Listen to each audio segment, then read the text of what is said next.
Welcome to Rhythm of Previews, where we check out the preview chapters of Rhythm of War, the fourth Stormlight Archive novel. I am Danielle with the 17th Shard. And hi, I'm Marvin. I'm coming to you from Kodana this time around. So hi. I really like those backgrounds. They look really, really nice. And I'll try to match them to the chapter from now on. But we'll see whether we have art of all of it. So, obviously, we're going to have Rhythm of War spoilers. You should know the drill by now. What annotations do we have for Chapter 13? So, of course, last chapter we had all these Cosmere connections, and Brandon, we were wondering ourselves whether Brandon will go more deeply into them and whether we'll have more in Rhythm of War. And he did not disappoint in his annotation this time around because it's all it was about. And Brandon said in it that we are now basically officially in the phase of the Cosmere where he feels confident, carefully mixing in more connections, and still feels like he can do it in a way that doesn't or makes the story easy to understand for people who don't read all the books. But for the people, or for those of us who do or have read all the books, he tries to put in these behind-the-scenes impressions and tries to find a balance there between putting these in and only using or basically having them as sort of mysteries to the people who haven't read all the books while not distracting from the core story. And I guess that's good to know that he's not just going off on to the deep end and dropping all the lore.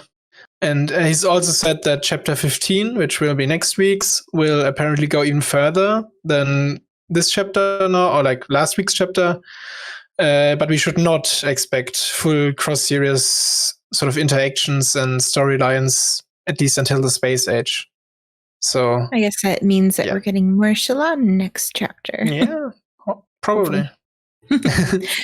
I'm excited because I love the little Easter eggs and stuff. I think they're so fun to find. And when you don't see one, you look like later on, people are talking about it. And you're like, wait, what? That was who? So exciting. Yeah, and I just feel like Brandon is doing a really good job of sort of putting in these mysteries. And like the line about Mraize being able to sense Shallan before she's even there, like I feel like that's something that we could theorize very long about. Mm-hmm. And somebody who hasn't read the Cosmere is just like, oh, that's something that Mraize apparently can do, and we'll see what he's actually, or like why that is. So yeah, I feel like he's doing a good job there. And I'm glad that we're not actually getting full-on storylines that cross the books. I think that would make it really confusing to new readers and to people who only like to read Stormlight Archive, because I know they're out there somewhere. But for the people who are really into the background storylines, like with Hoyd and all of that, it makes it really fun to look for hints and, theory fodder. Actually, I think some people already were very, even the Vivenna and Vivenna stuff in Rhythm or Oathbringer was too much. Like who is she and where is she coming from, and like Shadesmar stuff. So I feel a more gradual way of doing it is definitely better than just sort of, oh, now we're going to schedule and checking things out there or whatever they might do. So. But I think introducing it in a way like where he's introducing all of this stuff to Shallan, an in-character, or in-book character, I think it's a good way of giving just enough information for the new readers because they're in the same shoes as Shallan, or the same boots, I should say. And I think that it's going quite well for him. Mm-hmm. Yeah, agreed. Alrighty. Let's get into this chapter. The Epigraph. Navani, talking about the gemstones. She says, basically, as long as the gemstone structure remains intact, the Spren cannot escape, even if it drains stormlight.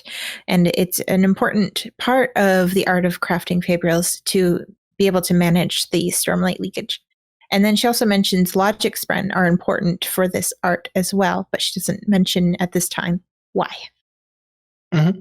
So So, for me, first of all, I feel like the way she talks about how the Spren cannot, or is like still captive after you drain all the Stormlight makes me feel, because it makes me feel like the relationship there between, or like how the Spren is used is not one like with a work animal like the Chulz or other animals, because like the child gets fed and taken care of while the Spren technically could remain captive forever. And I assume they get sustenance from the Stormlight, so sort of taking that away from them and still keeping them there feels more exploitative than what we have with like a normal work animal relationship.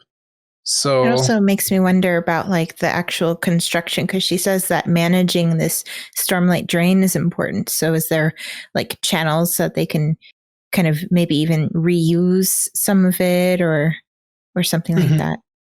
I could imagine that or in general, we know that the gemstone cut is important for keeping the Stormlight contained. So that might be something that you also have to consider when you have multiple gemstones interacting or something like that. Yeah. And it's interesting. She also mentioned in this same epigraph, which I know she doesn't separate her speech into epigraphs, but for our purposes, she mentions the logic spren. So it makes me wonder if maybe the logic spren have something to do with managing this Stormlight. Yeah, probably. I guess, like, at least like we know now what the next epigraph will be about. So that's really, or hopefully will be about. But yeah, I find it interesting at all that she mentions logic spren there, because from Shallan we know that they are pretty rare, and she personally has never attracted them.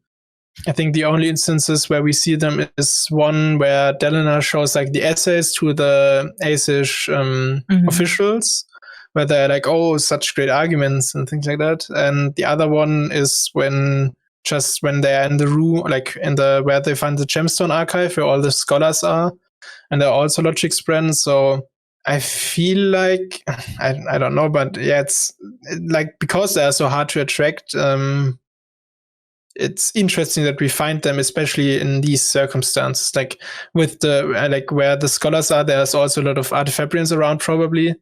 So maybe they found them that way and found something out about them just by attracting them, I guess. I'm trying to figure out why they're important, because normally when you think about like spren being attracted, they don't really do anything. They just express like an emotion or something. So what do they do that makes it important? Like, do they only show up when maybe a scholar is on the right path of logic for designing it or something? Like, and then they use that as like a guidepost on how to create it. I don't know. Yeah, I actually really quite like that idea. Like, it's sort of, they don't actually have a mechanical importance, really. They're just there. When I'm on the right track, and like when I do something clever, it shows up. And if I don't do something clever, like maybe dumb spren show or something like that. Probably not. I would have a lot of those around. So yeah, but I definitely like that idea, that it's sort of more sort of meta, that they have logic spren showing up and helping them in a way. It would be really cool. That's kind of the first idea that I had for him. So I don't know. All right, so that was the epigraph. I actually have one more thing to say about the epigraph. Yeah, like just one minor note. Navani says that like most fabrials use Stormlight to have their effect. And that to me implies that there are some that don't. And I find it quite interesting, because like I don't think we have seen any yet that don't require Stormlight. So I wonder what those will be about, because like I thought that maybe Spen reads might be some, because you put in the mechanical energy, so you don't really need Stormlight, but they also need Stormlight. So I wonder what those might be. Just yeah, that's a good point. I didn't even think about that. I'm trying to think of like maybe if they drain the gem of Stormlight and then the spren inside it wants Stormlight, maybe it's more effectively used or something. That could be. It makes me feel really bad for the little spren, though. Yeah. So chapter 14. Voice is the name of the chapter. It's a Venli chapter. So Venli is going to a meeting of the 9. During this meeting, they're discussing several important events, and I'm just going to list them because it's hard to kind of summarize. So they're going over the report from Alethkar, and they call it Avendla, the land of the second advance. They're going over information about the fourth bridge. They talk about the suppressor Fabrial used by Lezian the Pursuer. They talk about the Pursuer's tradition of killing the last person who managed to kill him. That seems like a really important plot point that's going to come up with Lezian. Then they talk about Leshwi's claim on Stormblessed because he killed her body last. And then we meet Raboniel, Lady of Wishes, and she's wanting to seize the tower by luring the Elsecaller and Bondsmith away. We know who they are. And then she's also talking about corrupting the sibling to use against the Radiants as though it was some kind of giant suppressor. So, big topics. And then after the meeting, Leshwi goes up to Raboniel and offers her servants to her, but she also plans to use them as spies and even mentions that to Venli, wanting Venli to report back to her about everything that's going on. And then Lezian shows up and he also wants to serve Raboniel. He wants to do that so that he can get a chance to get back at Kaladin, even though Leshwi's claim on him was approved by the 9. And then Venli speaks to Leshwi and asks, she kind of mentions the subject of finding a land away from Fused and humans for the singers, and Leshwi warns her not to mention that around any other Fused. And then Timber, at the very end, makes a suggestion to Venli to possibly capture a human radiant to teach her about her abilities. So lots of stuff mentioned in this, even though not a lot actually occurred. We got a big info dump. What are your reactions to this chapter? Let's try going through it somewhat chronologically. From the beginning, I really like seeing all of the singer culture now and how Wendy talks about their architecture and also the design, I guess, of the 9, how they are in these stone pillars and are sort of trapped in them. That's just really cool to learn all of that. Yeah, the buildings that Venli's looking at, she's very impressed with them, and they seem really organic in shape and almost like aerodynamic for the storms to be able to pass through, because they mentioned they leave the windows open and then the walls are kind of formed in this shape that creates almost like a crown at the top. And it's a really cool concept, and it almost seems like a advanced technology beyond what the humans are able to do.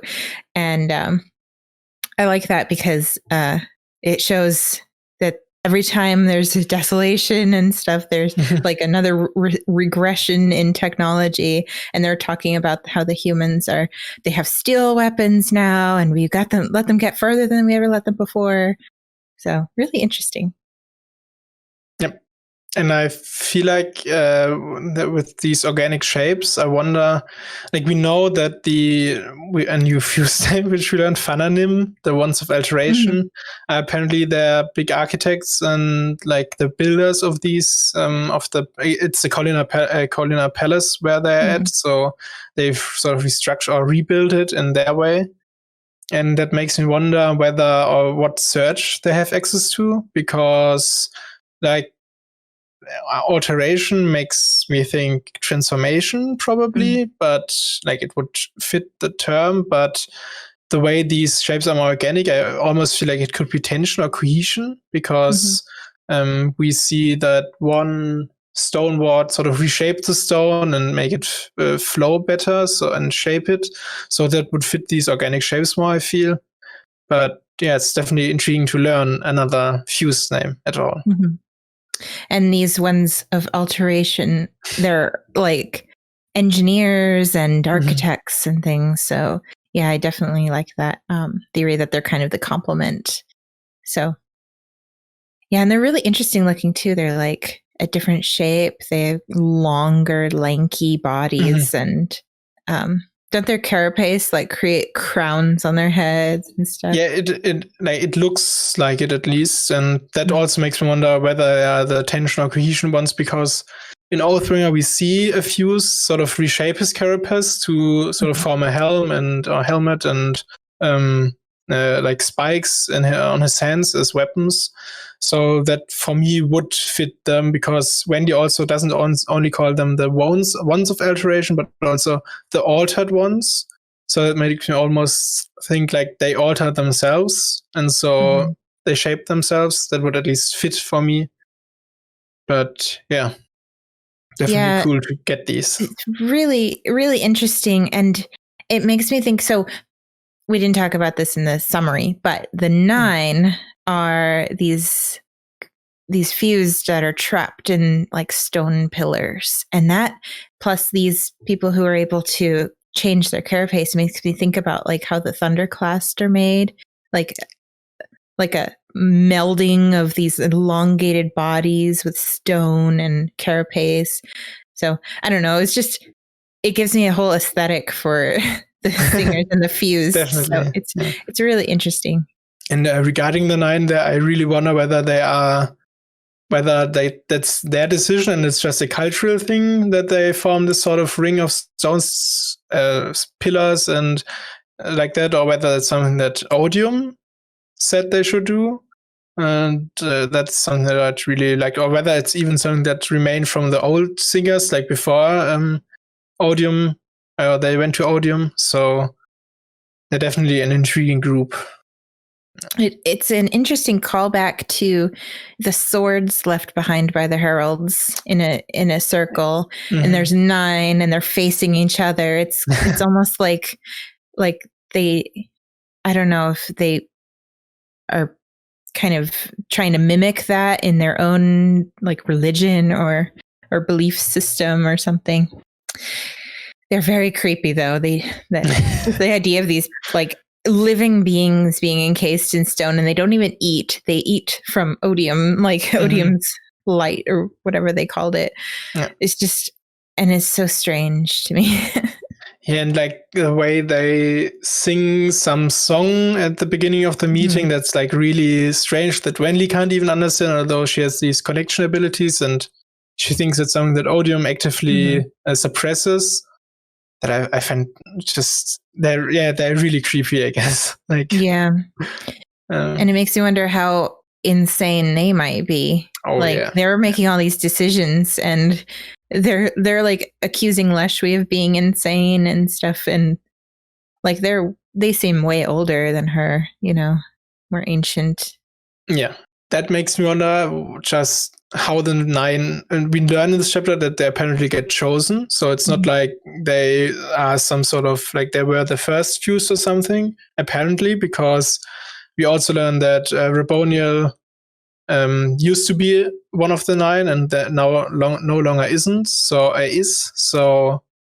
yeah, that makes me wonder how they get determined, whether it's Odium just saying, okay, now you become one of the 9, or whether it's maybe determined by their passions, because like they're all of the fused are trying to prove how passionate they are about something, and that kind of lifts them up in everybody's eyes, like Lesian being so passionate about continuing his tradition, and maybe it has something to do with that. Could be. They have to like prove themselves or something. They could actually, like, maybe it's sort of, it could actually be something even more simple, and it's just like the fuse that have lasted the longest in the last distillation or something like that, maybe. But that doesn't explain why this Raboniel lady used to be one and is not. Like, what decision was made? And she said, Wendy or Leshwi said that she was one for a long time. So yeah, I guess that doesn't really make sense. Oh yeah, but regarding them being encased in stone, what Wendy also says that apparently the Fuse can just willingly leave their body behind, which I don't think is new. We haven't known this before.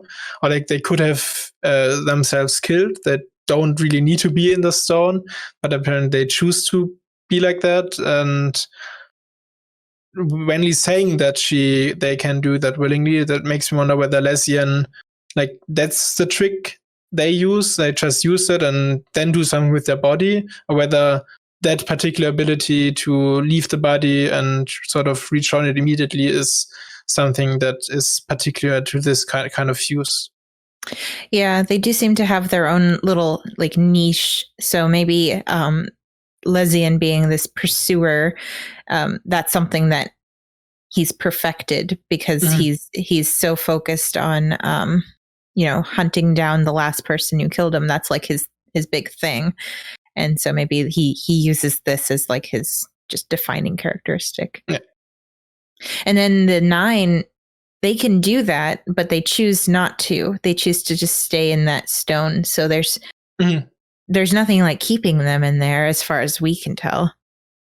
And maybe it's like pride. Yeah, or like it's an honor for them to be like one of the 9, so they don't really see a reason to do that. Or maybe the stone also serves like, because they do have that weird song and sing to each other. Maybe it's just something that's required, maybe in some form. Like maybe it's even void binding or not. Or it could be like a tuning fork. You know how you have to like make vibrations and stuff, and that resonates all throughout. Maybe this like 9 pillar thing is some kind of resonation or something. Yeah. I don't know, but it's trippy, and I want to see a lot of fan art of it. Yes, please. And that's interesting. Like we now know that the Fuse do have leaders, and like that we also learned that Leshwi definitely is not one of their upper leaders, and instead she's really more like Kaladin in their society. So he's, I guess you could say he's one of she's a high-ranking Dark Eyes or a low-ranking Light Eyes. Sort like of use that comparison. Yeah, exactly. And that's really interesting to learn that she isn't higher up, because so far I've had the impression that she actually would be. Yeah. I was way off in my prediction about that in the last Venly chapter.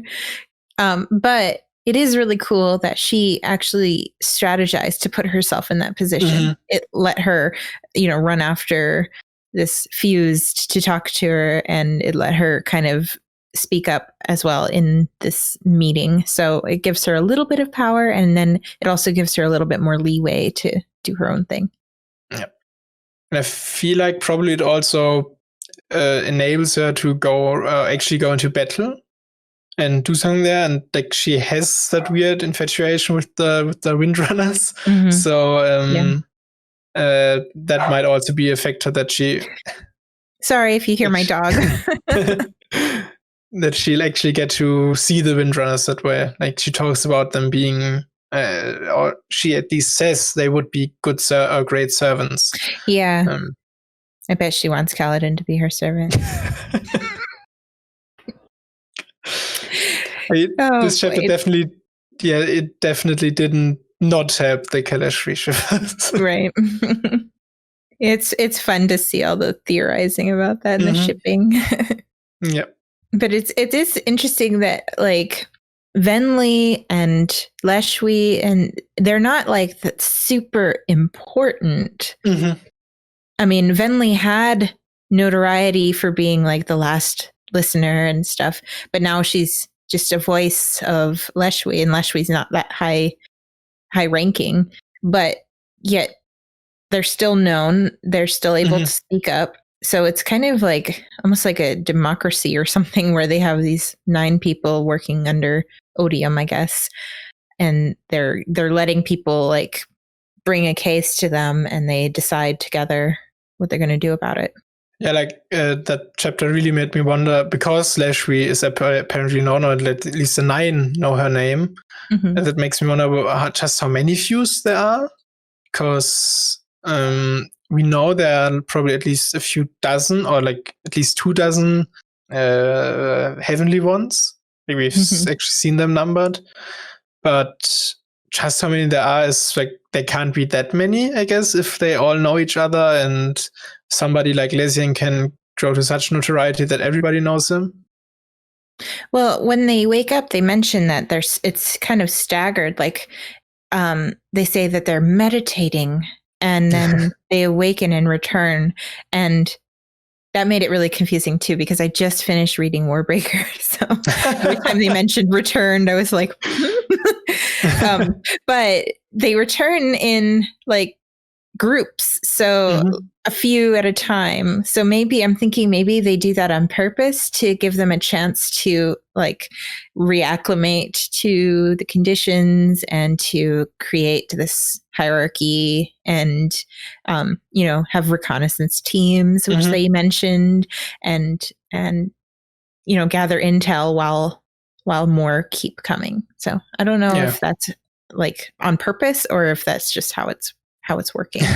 Yeah, just like how do they how do they decide, okay, now this wave gets to go back? Is it like seniority or something else? And that's actually also something that Wendy asks in this chapter, like, can new views be made or are they limited now? It's also something I find really interesting. And like, thanks for asking that, Wendy. Should just ask somebody who actually knows. Living up to her curiosity as a will shaper. Yeah. Yeah, it's actually really cool because she asks that and she's wondering like, would I be able to become immortal? And then Timber's like, don't go down that road. You know, it's kind of interesting. Like every time she thinks about like something and wonders if she would be able to do it, then Timber's like, no, don't do that. Yeah. Yeah. The 9, they also seem to have some really deep understanding of Rosha. Like I feel like either they get deeper knowledge through being in the 9, or they just, because they have been on Rosha for so long, they just intimately know the planet. But they stress how like the humans, like you said, they now think they're technologically advanced or more advanced than the singers in some ways, but also behind them in others. How they still do not understand like the nature of the tones of the world, which is talking about the rhythms and all of that. And I found it quite intriguing how well they know their planet, I guess.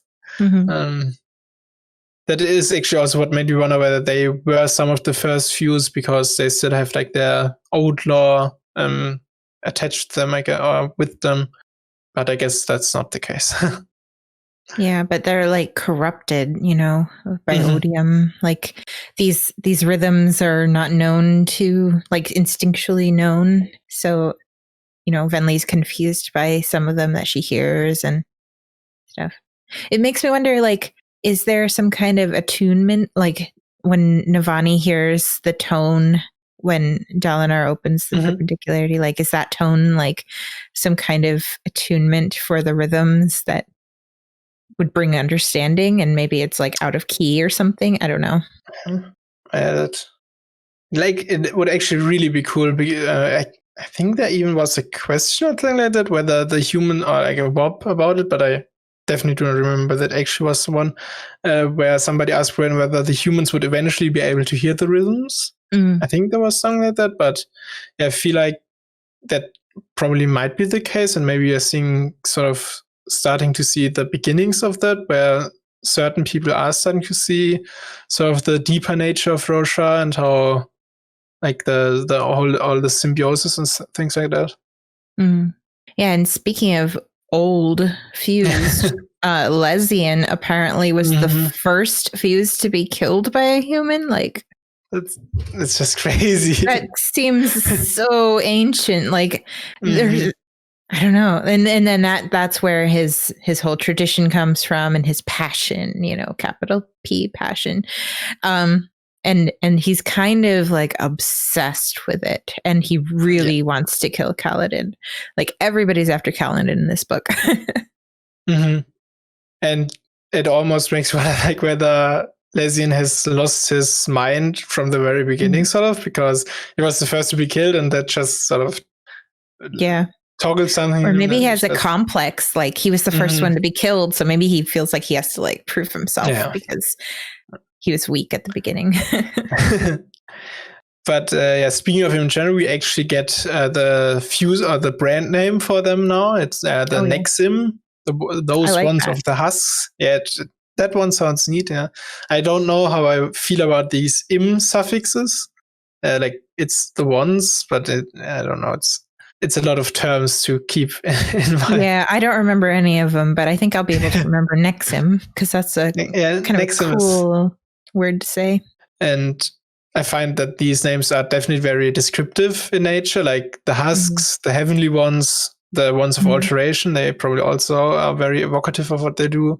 And what I also found interesting is that Wendy actually calls them the 9th brand of fuse, not like one of them, but the 9th one. So, and she says that there are very few of them. So I wonder whether like the ranking is something that's just sort of inherent and that she just came up with herself, or whether it's actually something to do with how many there are of them, because we do know there are quite a few Shanaim, or like heavenly ones. So maybe that's something, that they're ranked by number, or like how many of them there are. Yeah, I didn't even think about that. Like the 9th brand, like maybe it was he's the last one to show up, or the 9th brand. I don't know. If to Kaladin at least, he is a new brand, but that also might be explained by them just being rare.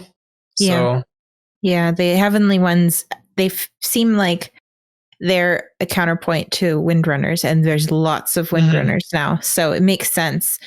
And do we have a theory about what the counterpoint one to the Nexim would be? It's hard, because like if that even is how it works. If it does work that way, I guess like we aren't even completely sure yet which search they use. So if it is transportation, it's either the Else Callers or the Will Shapers.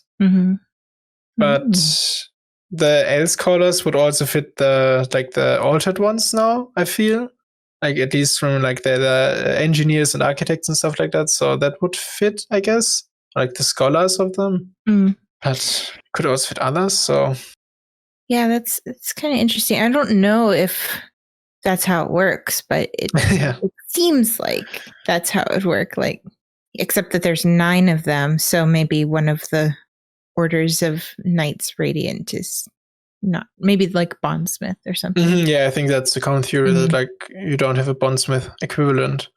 But we don't really know anything about their powers yet. Like we don't technically know any of the searches yet, apart from the heavily ones use gravitation probably, and the one with the ones of the masks or whatever they call them, they use illumination for illusions. But apart from that, I don't feel we can say anything definitely yet.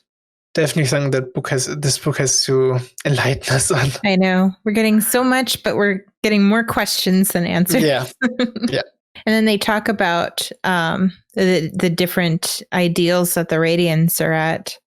And they mention like, oh, Kaladin must have been the 4th ideal. That's what Lesbian is like. That's how he got defeated. But no, he's not. We know that he's not. And so there's something about the 4th ideal that means that they're able to break through the suppressor Fabrial, or maybe any Fabrial.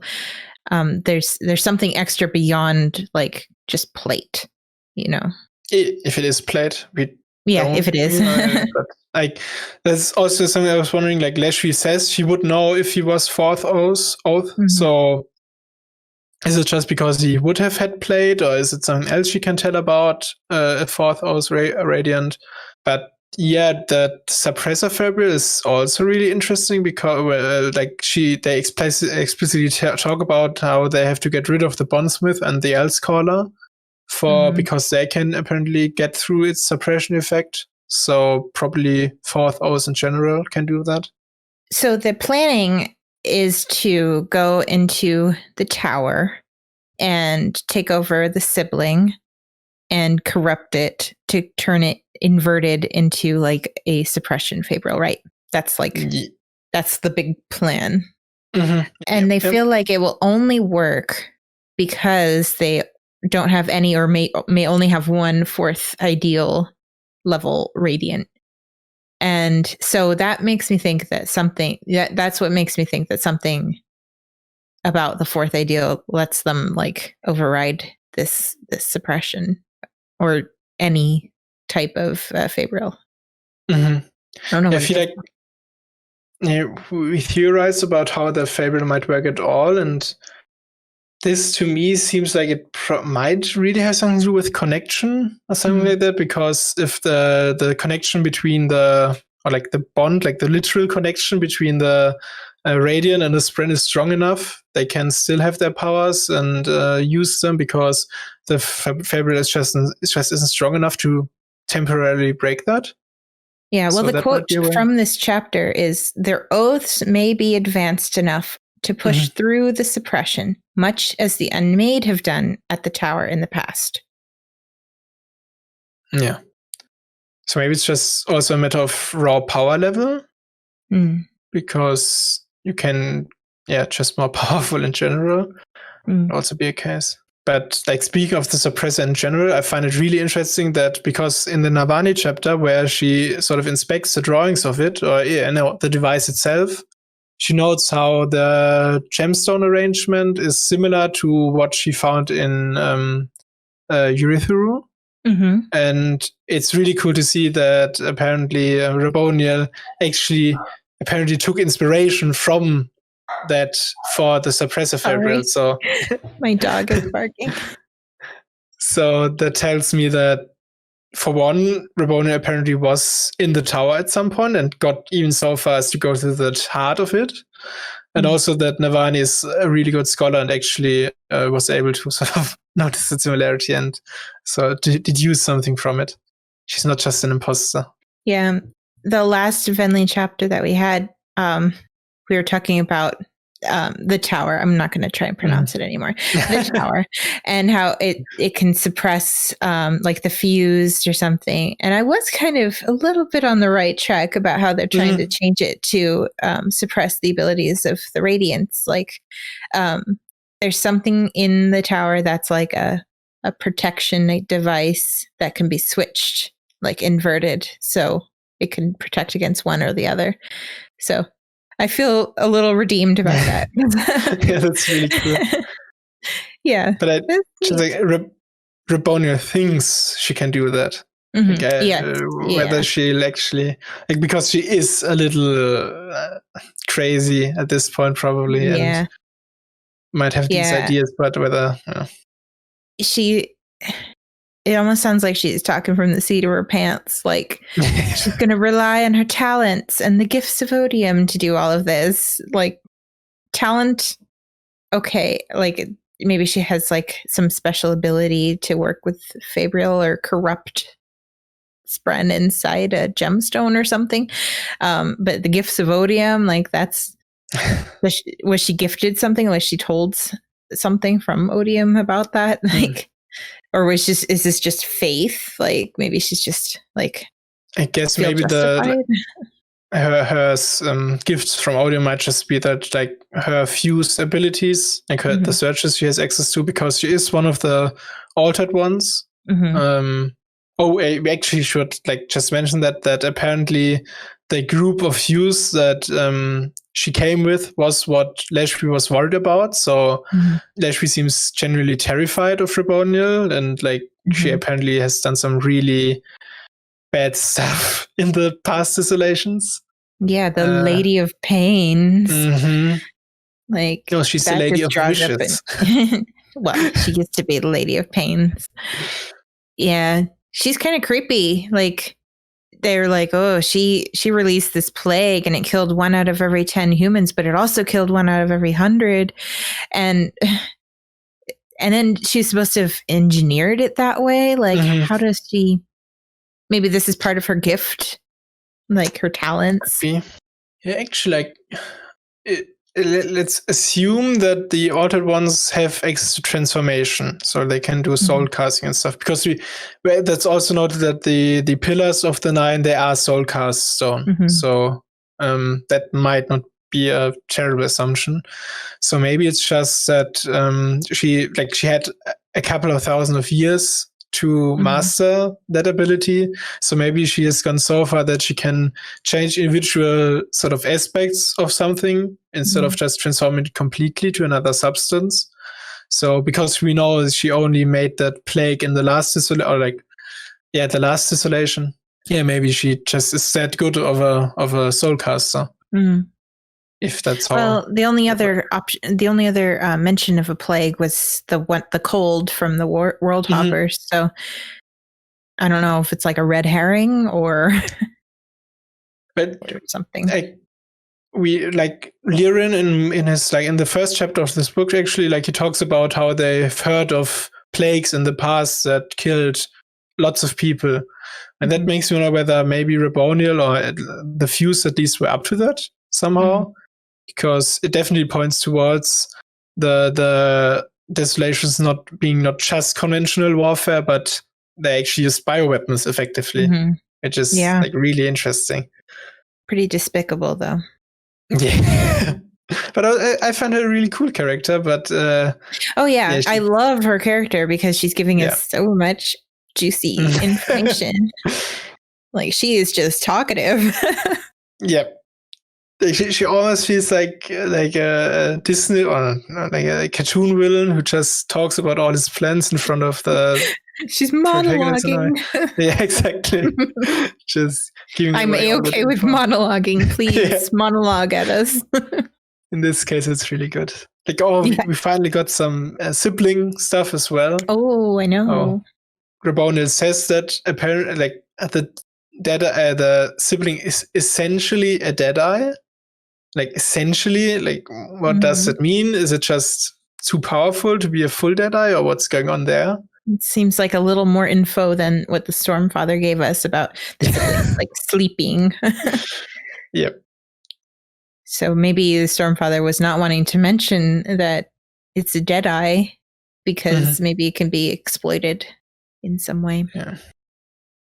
But Raboniel is also mentioning the heart of the sibling being in the tower. So it's almost like the tower is the sibling. Maybe the sibling's physical body. Yeah, that's one direction you could go in, I guess. And there's definitely lends weight to these theories. I think there are some out there that theorize that Urithiru is actually the sibling's physical form. But it also would just fit that the sibling is sort of really running the whole tower, and it's not just that the heart has to be running and then the rest just starts working, but the sibling has to actually actively sort of take care of everything. But yeah, definitely interesting to learn about that heart of the sibling, how they talk about it. And then it could be corrupted by odium. It could be, yeah. And inverted. It makes me wonder what the big ending for Rhythm of War is going to be. Is it going to be something about the sibling? That's what it makes me feel like it's going towards, awakening the sibling or something like that. But at the same time, this whole part is about that. So we still have multiple parts left. Yeah, so actually something I sort of have to put in here, I guess, is that the second part, the blurb for the second part of the German translation of Rhythm of War came out recently. And it talks about how they have to hurry to sort of figure out Urithiru and things like that. So that also sort of makes me wonder whether that really will be the final sort of conflict, maybe, that the Fuse or the Singer start an assault on the tower, and they then have to figure out they figure out reviving or activating the sibling again, or it falls to the Singers, something like that. So I could definitely see that now, especially given that blurb that it's apparently Urithiru will be important. Well, we knew that it was going to be important. Yeah. But we also know book 5 is going to be this big culmination of the first section of this series. So we're ramping up. We have to have dire consequences at the end of this book to lead into that one, I think. another thing that was mentioned about the fused and the sibling was that the fused can be trapped and imprisoned within a perfect gemstone, like the unmade. That is new. That is very new, yeah. I like how we talked about that, like in the one of the very first chapters about how maybe like with the spear that Leshu has. Yeah, so that was my theory. yeah, that's really cool that apparently they can be trapped. And yeah.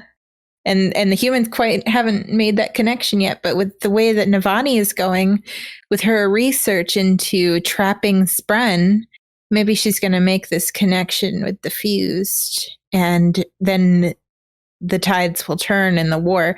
And then Navani is going to be in a real position of power, but also she's going to be in danger because she's like, you know, the fulcrum of this whole turning point. Like learning that makes me want Lesian to be the first fuse to become trapped as well, because it would be really fitting. Not only the first one to be killed by a human, but also to be trapped by a human. That would be a good ending for him. Yeah. He gets his just rewards. Yeah. He's so prideful and like haughty and dismissive of Leshui and stuff. He needs a good ending. Yeah. The fact that they can be trapped is also seems to be sort of the driving motivation for Reboniel, because she talks about how she doesn't want to be trapped and just wants to put an end to these all these desolations. And like she actually talks about how she might have a way to end the Oath Pact. So yeah, and Leshui does not necessarily see it that way, I feel. Yeah, and Reboniel, however you pronounce it, she definitely is confident that this is the last one, you know? She's like, this is it. And she's kind of overconfident about things. So, and then Leshui, her whole thing, the whole reason she's fighting seems to be so that she can provide a place for what she calls the ordinary singers, which is kind of what Venli's like looking for. So Venli brings that up after she hears her say that, like, you're going to inherit this land after this is done, and we don't want to leave it all, you know, desolate. We don't want to prove that we're better at killing people. We want to give you a place that you can live.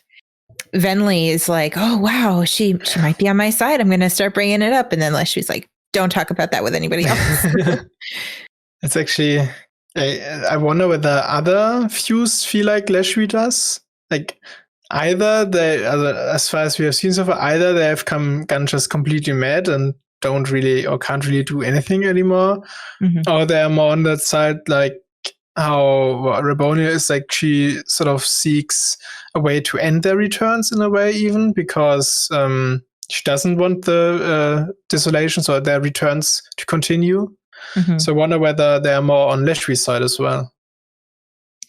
I mean, it's almost like they kind of see the forest for the trees, where they just see the fights and the war and the battle, but they don't really remember why.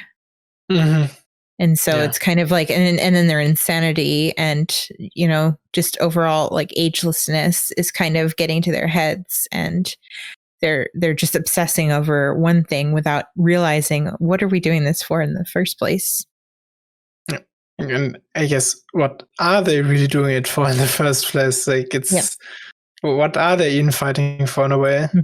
So it's interesting, because are they still fighting for, or are they fighting for Odium to free him eventually? Or, and would sort of Reboniel's plan even have that as a consequence, that Odium might be freed? Or is it just that their cycle has ended and Odium would still be trapped? So it's something to consider, maybe.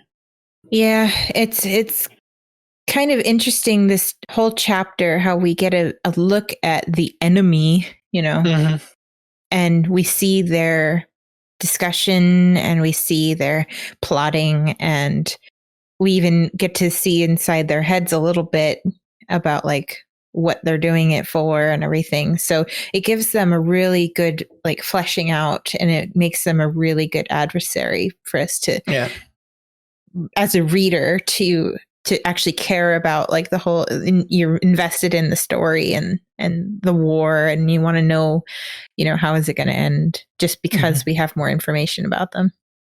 Yeah, definitely. And it also helps that we get to see like not all the views are the same, and like there are factions within the singers that do not at all have the same goals, and it just it really puts a lot of depth into them. But I'm glad we also have like the typical like Lesian, I feel like, is chaotic, evil, like goofy, like a supervillain kind of guy. So it actually feels, speaking of Lesian, is like very thankful to Leshwi that she sort of claimed Kaladin for herself, because I guess Lesian will try to find a way around it. Even Venli speculates this, but it would at least be good for Kaladin to get some respite and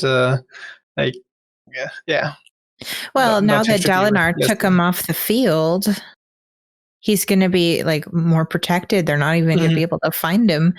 Like, probably, yeah. I wonder how that's going to work out. Is he going to like defy his orders and go out and then put himself in more risk? And I don't know. I definitely could see Kaladin do that, because that's sort of how he is. Moash Vyre was there, and he was like, he even brought up Kaladin. He's like, well, what about Stormblessed? Don't you have a plan for him? And they're like, we can deal with this soldier. And he's like, okay, whatever you say, I don't know. It's going to be this big culmination. All these people are going to be coming after Kaladin right now. And Leshwi wants to get there first. But she doesn't really know why. Like, she can't really pinpoint exactly why. Like, her reasoning of, the Windrunners would be good servants, that seems really flimsy. It's like she's got honor in her, and she respects the honor of the Windrunners, and Kaladin's especially. So there's going to be something interesting going on with his storyline. Yep, definitely. Reboniel, or like the Nine, also talk about, or Reboniel says she wants to use Terrantian finally, sort of, as they have the weapon, why shouldn't they use it? And how Terrantian apparently already told them about guard patterns and things like that. So I assume he'd also be able to tell them what Kaladin is up to and where to find him. Maybe because I think they are concerned a little about him. But it does make me wonder just how much Terrantian actually, like how much truth he tells them and how much he tries to just mislead them. Yeah. He's wily. He's kind of, he's got his own plan, his big diagram. And so he's probably trying to manipulate them while they're trying to manipulate him as their spy.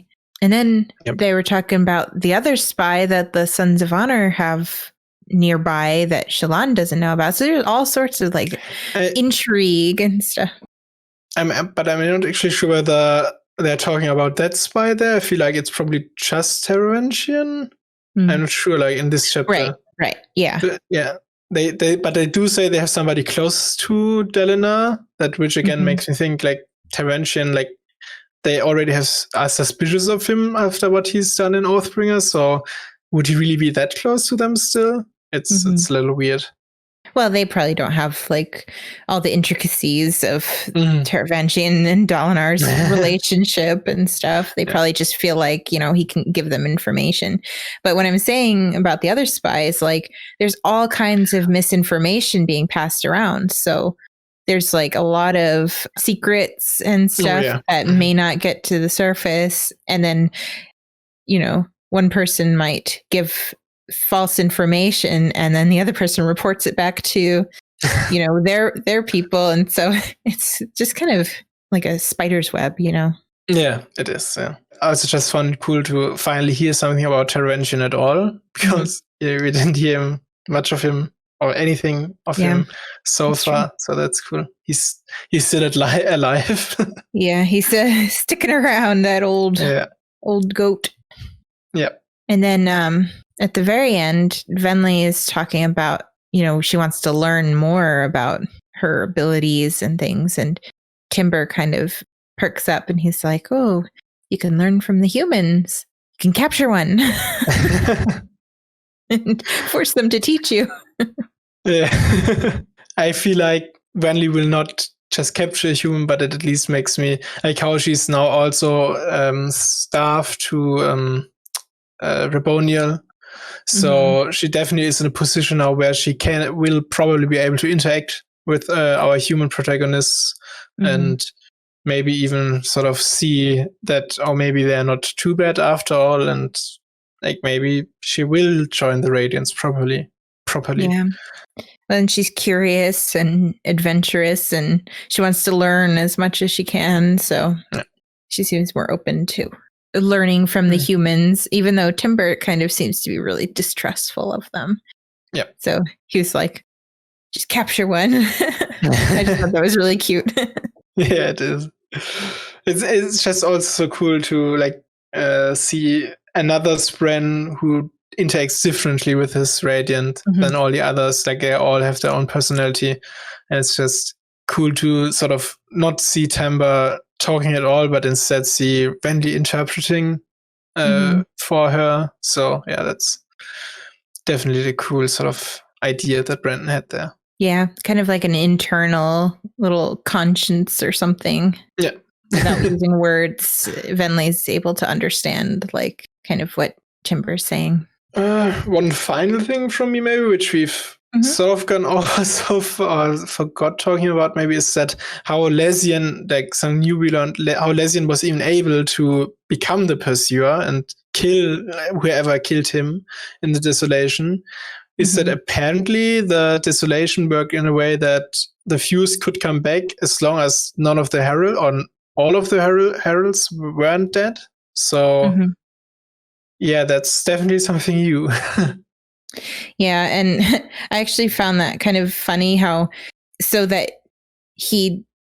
when he has to go back, he kills himself, so he doesn't have to like go after a human. I just thought that was like kind of like funny hubris or something about Lesian.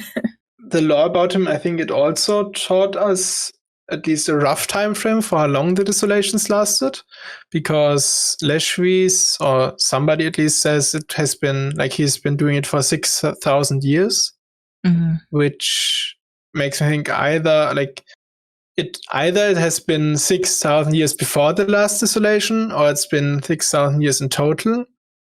But at least that gives a rough time frame of just how many or how long of a time period the Desolations lasted, I guess. So yeah, that's I'm cool. still a little fuzzy on how she describes how the Desolations work. Like it's in here. I'm just gonna try and find the actual quote. So it says, there was something special about the way the human heralds interacted that would lock the fused on Braze, the land called Damnation by the humans. Only once the fused broke the heralds through torture, sending them back to Roshar, could a return be initiated. This cycle had played out for millennia until the last Desolation, where something had changed, something to do with a single herald and an unbreakable will. It's everybody's favorite herald, I would hope. That's just such a cool line, like, and an unbreakable will, because that's who Talon is. So basically, what I understand is when the fused torture the heralds, and then the heralds come back to Roshar, then the Desolation starts over again until all the heralds die and go back to Braze. Yeah, I think it's actually like it isn't 100% clear whether all of the heralds have to be dead for the fuse not to be able to come back, or whether it's just at least one of them. But yeah, it definitely sounds like, and it also sort of explains how there could have been like these large-scale battles at the end of a Desolation always, because the way it probably did work is that the heralds came back and started teaching the humans, I guess. Then the fuse started trickling back and started, I guess, training the singers. And then when the herald thought, okay, now we can really fight, they said, okay, let's fight, I guess, somehow. And then sort of almost died willingly, I guess. And so that's how then the isolation is what Leshwi calls it started again. And then the fuse couldn't come back. The heralds have like a lot of power in this oath pack. I do. Yeah. But it's really interesting now that Moash or Vyre has that dagger. Mm-hmm. We wonder what the repercussions are of him killing off all the heralds like permanently. Yeah. I mean, I guess Talon was enough to keep the Oathpick viable, but now also we have the Everstorm, which changes stuff a lot, and like they don't need to go back to Brace anymore, so it's anybody's guess what will happen there. But I personally think just it's the Oathpick is done for good. Like, because there are also theories going around of like we'll get new heralds or something like that, but I've personally never been a fan of that. So, well, as we said, they somehow found some way to shift the oath pack to depend on the single member, so they don't really know everything about it either. So, more questions. Yes, this chapter definitely. But it feels like every chapter we get like so much information. Like, this is a really juicy book. Yep. Like even this chapter, it technically it was nothing but a conference, and I still wanted to just go on reading and like, oh, what can we find out next? So I know. It was just a really cool change of how like we've got the last scene was like a bar scene or something like that, and like a great character moment, and now we get another great info dump, I guess. So that's really cool to see. I mean, it's also kind of a character chapter because we're learning a lot about our supposed antagonists. But yeah, I was expecting to see like a little bit more about what we had already been kind of learning, Shallan and Kaladin and all of that. But this is like, let's have be a fly on the wall of the enemy's big meeting. So you can find out what's going on. I like it. I mean, I do too. And I mean, we do have a lot of Singer lore to catch up with simply because there's millennia of it. So definitely cool to get these impressions. I'm really unversed in the whole Singer culture. But I mean, we haven't learned that much in the previous books, so it's all good, I guess. All right. Anything else you wanted to bring up? No, I think that's about it.